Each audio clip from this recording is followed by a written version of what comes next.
Why did European nations integrate so soon after World War II?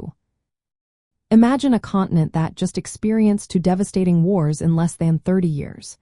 Now picture those nations realizing they must find a new way to live together peacefully.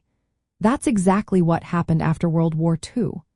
Countries in Europe saw how destructive conflict could be and decided to act quickly to prevent it from happening again. They wanted stability, peace, and a chance to rebuild their shattered economies. One of the main reasons they moved fast was to stop Germany from becoming a threat again. Germany had been the main cause of the wars, and France especially wanted to keep it in check. Leaders believed that if they controlled Germany's key industries like coal and steel together, it would be impossible for Germany to start another war. This led to the creation of the European Coal and Steel Community, which brought France, West Germany, Italy, Belgium, the Netherlands, and Luxembourg into a shared management of these vital resources. This was the first step toward integration. Another big reason was to bring peace within Europe. The war had left millions dead, cities destroyed, and economies in ruins. Countries needed to rebuild and avoid the chaos that had led to war before.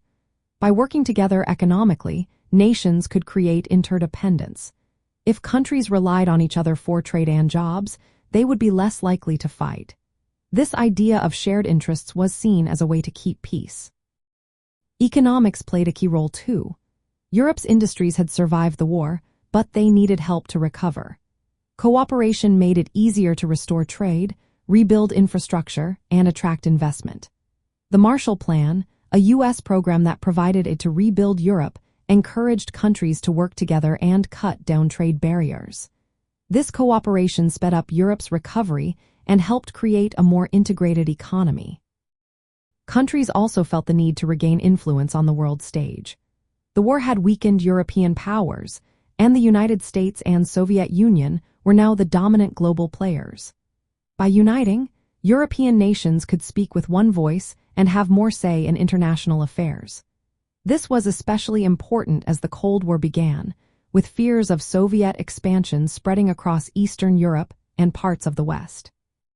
Security was another big concern. The Cold War created a new threat from the Soviet Union. Countries in Western Europe wanted to protect themselves and their values.